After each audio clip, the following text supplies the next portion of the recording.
Kholo kudukalatha sengikhona sengiphakathi kuyona channel yakhe hamba phambili keze kathi ke lemigama ngumfeza kuntuthu wakho malo bathi la sibona ama comment mawuthi usemusha lekhaya ngizocela enze sure uya subscribe ungakhohlwa ucomment nokulike nokushare okukhulu kunakho konke enganza kwethu niphinde futhi ningibekezelele nganza kwethu ngezwi nje elithe ukuphazamiseka kodwa nje ngathola ukusinika indaba ehamba phambili nginethemba lokuthi konke ngizokukhuluma mhlambe kuzozwakala UFalabo Khuzwayo lapha nokucacisa kabanzi mayelana nokuqedeleka kwe-album kaMgqumeni. Siyazi ukuthi kunenkulumo impela nempendulana esesabalele enkundleni zokuxhumana lapha nethinta uDSD kanjalo lapha nenteze uKhuzani umfokaMpungose ukuthi yena ukuphikile ukuthi uKhuzani owaqedela i-album Secrete.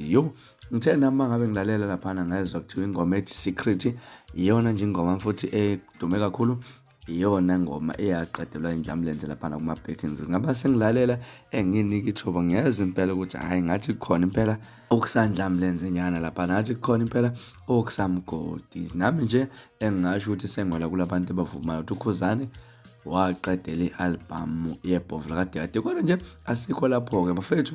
UFalabo wayicacisa lento wayibeka yaba sobala ufike naye ngomunye abantu abathi ngeke basale ngaphandle mangabe kunenkulumo kanjena abazozama nje ukuthi baliqondise izwe lapha. Uyesabhala ekhasini lakhe kuFacebook wathi cha bafethu asikwazi ukuthola neqiniso sibe silazi kunenkulumo swana emaqondana album kaMgqumeni esihloko sithi Secrete.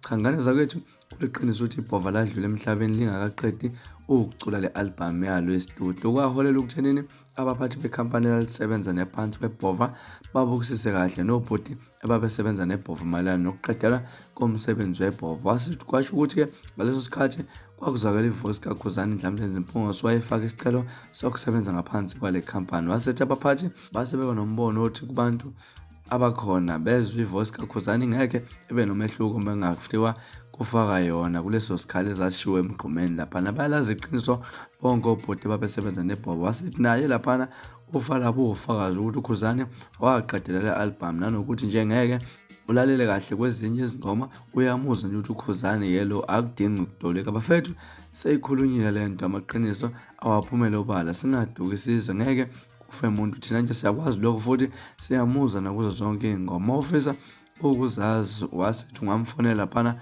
umbuzo uzokutshela ukuthi iziphi lezo ingoma ezaqedelwa indlamlenze umfokaMpungose okunguKhuzani. Bafethu esikhulunywa kakhulu ngalolu daba impela nje asazi ukuthi uDSD ungani ephika ukuthi uKhuzani uyena umuntu waqedela i-album iSecrete. Wena mhlambe ngabe kuthini kwakuphawula siphinde futhi ehlane ku-comment section isidingide lolu daba. Ngakho kwethu bekuzona indaba zamhlanje kwesenkezweni akhohlwa ukusubscribe nokulike nokushare okuyikhona okukhulu kunakho konke. Nibe nosuku olumnandi, nginithanda kakhulu.